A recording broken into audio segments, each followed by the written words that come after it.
Para mga ka-TH sa Luzon, Visayas at Mindanao, sa mga subscribers ko, sa mga kaibigan ko sa treasure hunting. Dito pa rin ako sa aking hukay mga ka-TH. So sa oras nito mga ka-TH ay mayroong paru-paro dito mga ka-TH. Mayroong paru-paro na brown. Ka-TH. Paru-paro. Yan. Kaya yan, ang paru-paro mga ka-TH, brown ang kulay. Siya ano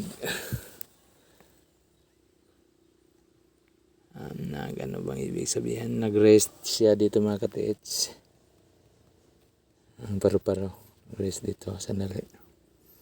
So ngayon mga ka-TH, ipakita ko sa inyo itong hukay ko.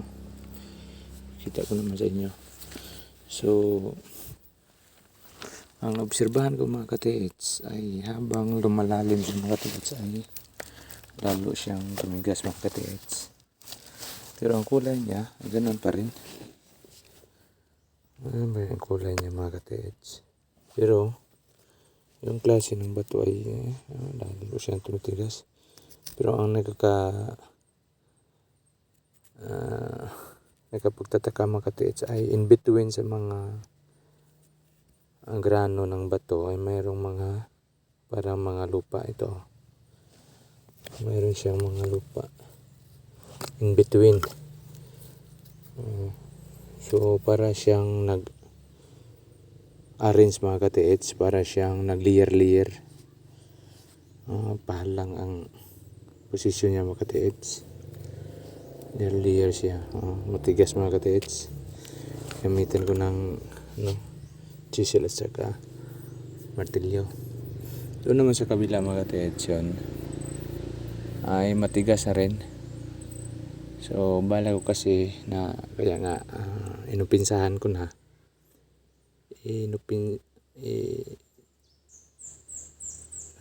pinsahan ko na ito ay para mapatag siya, magkapantay sila. So nga binasag ko mga bato mga ka-TH, pero matigas nga mga ka-TH. Ibang klase mga bato mga ka-TH. Sa gitna mga ka-TH mayroong mga buhangin sa gitna ng mga bato. Ganun pa rin ang kulay niya sa bato na nahukay ko yung mga ka-TH. Ganun pa rin siya ang kulay. Ganun pa rin. Wala nag-iba kung anong kulay sa bato na nabuhan ko yon. Ganun pa rin dito pero matigas na siya. So dito naman banda mga ka-TH, binasa ko ito. Mayroon parang mga kalawang. Yan kung mga ka-TH, mga lang siguro ito. Mga nature siguro. Ito yung mga ka-TH. Ito talaga siguro itong limestone. Napog sa amin mga ka-TH. Adobe daw ito sa Tagalog. So matigas rin siya, para siyang nakaharang. Kasi itong portion na ito ay ito ang sinabi ko sa unang vlog ko na para siyang parang tambak or backfill. Ito mga ka-TH. So ibang mga kulay mga ka-TH. So siguro ang laki ng hukay ko mga ka-TH ay mga 5x3. 5x3.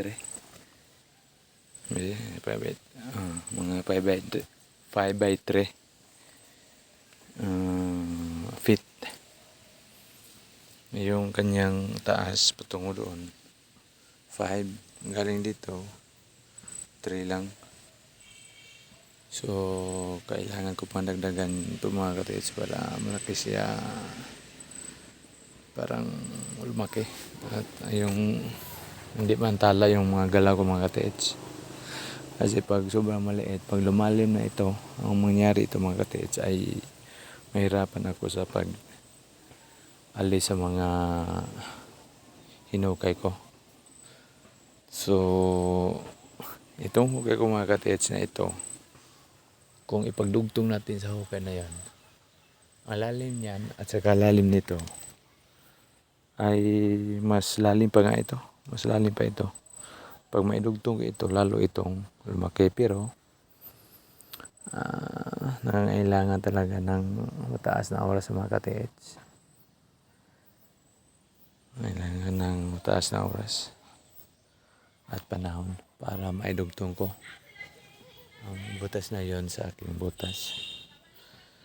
Pero mayroon naman kasabihan mga ka-TH na dahan-dahan lang, dahan-dahan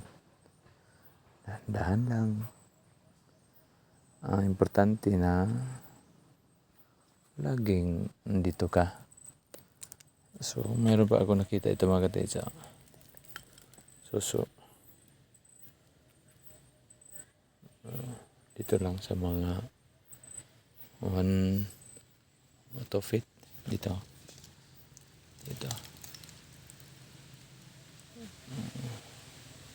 Hindi siguro ito ginamit na marker mga ka-TH. Kasi ano lang mula dito mga 2 feet lang, 1 feet and 1 foot and a half. Hindi ito marker mga ka-TH. So yun na nga mga ka-TH, kailangan ng mataas na panahon, mataas na oras ang paghuhukay nito mga ka-TH. Pero dahan-dahan lang, basta palagi mo hukayin ito kahit ano lang, short time lang, hindi mahabang oras. Pero pinuntahan mo pa rin, maganda na yun. Kasi saan naman nagmula yung journey mo, di ba, sa first step? So first step siguro nasa ako sa second step ng aking journey para makakita o kung ano man yung treasure. Yun ang mga ka-TH. Kasi hobby ko ito kung saan ako masaya, doon ako. Masaya ako na ganito. Pang pastime, pag walang trabaho. So, yun lang mga ka-TH. Hanggang dito lang mga ka-TH. Basta, kaya nga naingganyo ako na maghukay talaga kasi dahil sa marker na yan at saka yun. Kung magkapira tayo mga ka-TH, mas maganda mga ka-TH pag mayroon kang bako. Para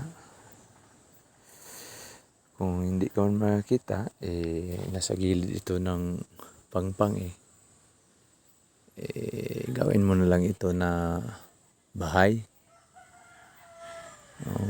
Lalo na kung mayroong bagyo, taasan mo yan doon. Taasan ko yun doon.